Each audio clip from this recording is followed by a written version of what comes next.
Sad day, but we're hanging in there. We have a lot of support from the community, a lot of support from the other wives who are going through the same thing, and we're doing the best we can, just one day at a time.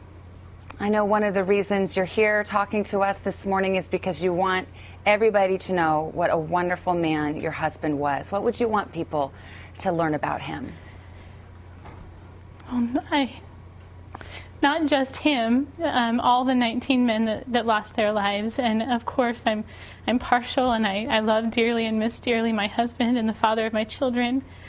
He was the most amazing man, the best person I know. A contagious smile, a heart of gold.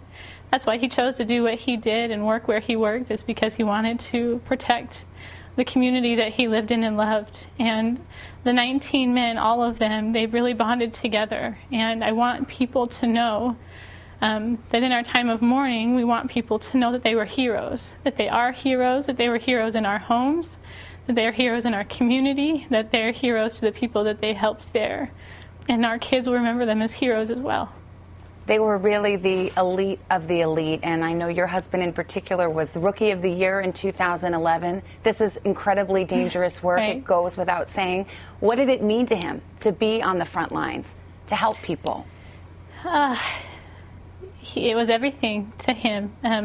Outside of the love he shared for his family members, hotshot firefighting was his life, and he had his priorities in line. But when he was there, he would tell me, they say jump and I say how high, and their main goal was to save lives. And it's a blessing that it came on the tail end of the Dosey fire, where so many victorious things were done by the Granite Mountain Hotshots, and our community was so proud of them, and we are still so proud of them. And it means everything, the way people have reached out, and they loved what they did. These men worked together, they lived together, they fought fires together, and they died together, doing what they love.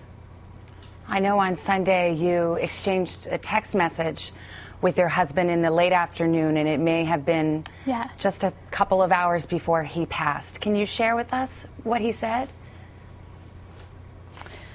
Sure. We had a series of text messages throughout that morning. He let me know that they had been assigned to the fire in Yarnell and Peoples Valley. At that point, they were focusing more on Peoples Valley. He just let us know that he loved us, that he missed us already, which was a common thing for him to do when he would go on a fire. Because the dangers of the job, he always would tell us he loved us. He got to the fire, and I had gone to church with our 4 children, and our oldest son gave a talk in church this past Sunday that he was sad that he missed, so he had messaged me and told me to let him know that he was proud of him.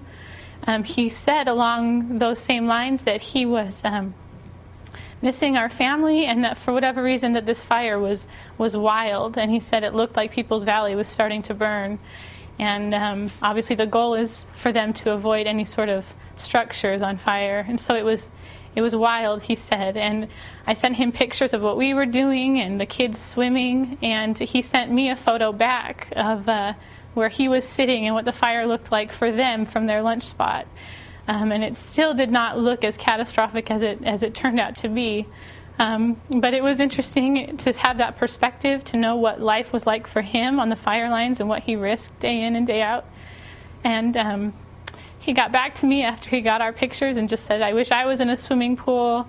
He also followed it up when I told him through our text messages that our daughter had been saying when she was watching the thunderstorm, she said, Mommy, Daddy really needs to see this. And I let him know via text message that she had said that, and he said, I really wish I could see it. We could sure use some rain over here. And that was the last I heard from him. I sent him a reply that said, will you be sleeping out there tonight? And of course there was no reply, and they all laid out there that night.